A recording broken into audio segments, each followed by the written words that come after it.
All right, House Oversight Committee Chairman James Comer sent the FBI a subpoena yesterday calling for the agency to turn over unclassified records that reportedly include allegations of criminal behavior from then Vice President Joe Biden.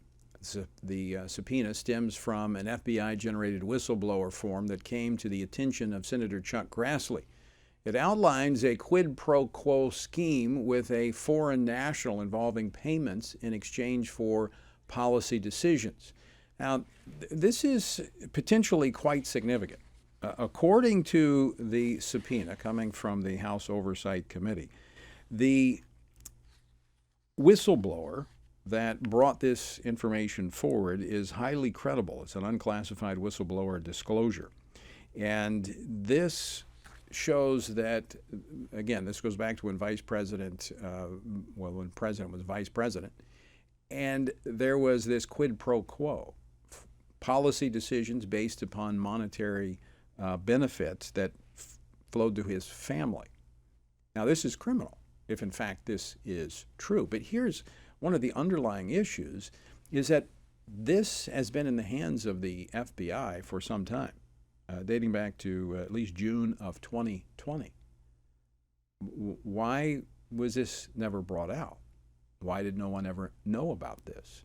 This has brought concerns about whether or not the environment in the Department of Justice is corrupt, because this information is being set on and they're making choices based upon political decisions.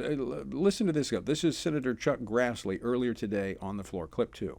The Justice Department and FBI have allowed political infection to take root within each agency's decision-making process. Such an infection is an existential threat to any government agency.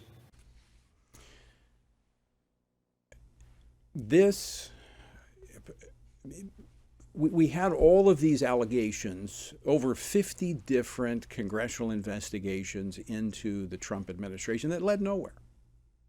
And it was all based upon allegations and innuendos. This apparently appears to have a lot of credibility. You know, you remember the dossier, the fraudulent dossier, the Russian linking Trump to Russia. That was, as we know now, crafted by Democratic operatives. The FBI ran with that information.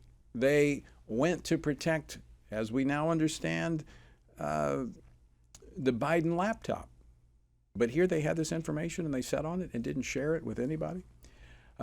Joining us now, Congressman Gary Palmer. He serves on the House Energy and Commerce Committee, also the House Committee on Oversight and Accountability. He represents the 6th Congressional District of Alabama. As I said, he's a member of the Oversight Committee that has issued the subpoena to the FBI for this document. Congressman Palmer, welcome to Washington Watch. Okay. Gary, welcome to the program. Hey, Tony. So what can you tell us about the request for this document that the FBI has been sitting on? Well, what I know right now is that there's a whistleblower inside the FBI that has a file or knows of a file that if it contains what he says it contains is going to be extremely damaging to the Biden administration, to President Biden himself. When do you anticipate this being turned over? I mean, this is a subpoena. The FBI has to respond to this. What's the deadline? Well, I don't know what the deadline is at this point, but I don't know how they can get around not complying with the subpoena.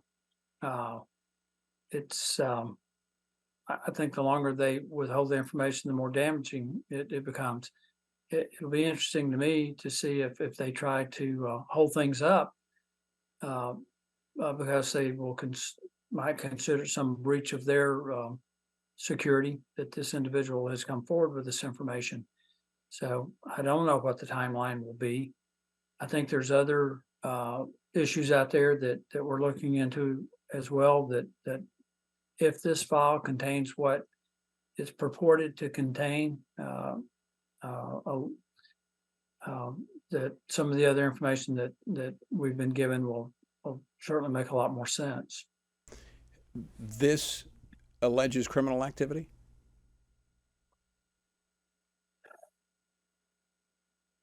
I would say it does. That would be quite significant.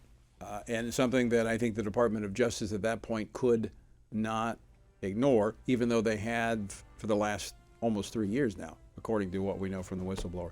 Gary, we're up against a break. We're out of time. But as this develops, we're certainly going to be looking at this even closer. So thanks so much for taking time to join us today. Happy to do it.